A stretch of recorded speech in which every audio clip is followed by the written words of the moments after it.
সমস্যা কি বল? সমস্যা কি তুই বুঝিস না?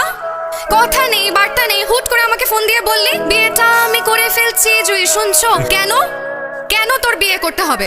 তুই মাত্র 2 দিন হলো পড়াশোনা শেষ করেছিস। তুই একটা ভালো চাকরি করবি, তুই নিজে ক্যারিয়ার করবি, এস্টাবলিশ হবি, তা না বিয়ে করার জন্য পাগল হয়ে গেছিস। কানের কাছে চিৎকার করছে। এই কথা তো তোর মুখে শোভা পায় না। এই কথা যদি পাত্রীর মা বলতো তাহলে একটা কথা ছিল।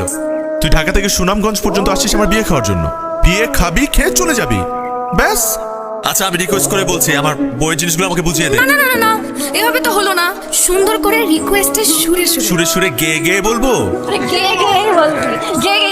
তুই কিন্তু বেশি উত্তেজিত হয়ে গেলে তোর চোখগুলো টেরা হয়ে যায়। কেউ না বেশি উত্তেজিত হয়ে গেলে তোকে আমার থেকেও বেশি টেরা লাগে। লাগে না মা? বলেন, আমার থেকেও বেশি টেরা লাগে।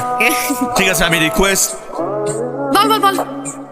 আচ্ছা প্লিজ প্লিজ আমার বই জিনিসপত্রগুলো, আচ্ছা হবু বউ না, হ্যাঁ হবু বইয়ের জিনিসপত্রগুলো আমাকে বুঝিয়ে দেয়া হোক।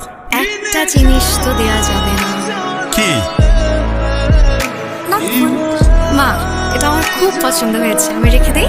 ঠিক আছে, এটা আমার পছন্দ হয়েছে, আমি রেখে দিই। আমার বই জিনিস তুই কেন রাখবি? আমি দিব না বলছি না। আমার বই না কিন্তু ঠিক না, দিব না। ছাড়। কি ভেবেছিলি তুই আমার জীবনে নতুন মানুষ আসছে দেখে আমি বন্ধুত্বের ভালোবাসা ভুলে যাব?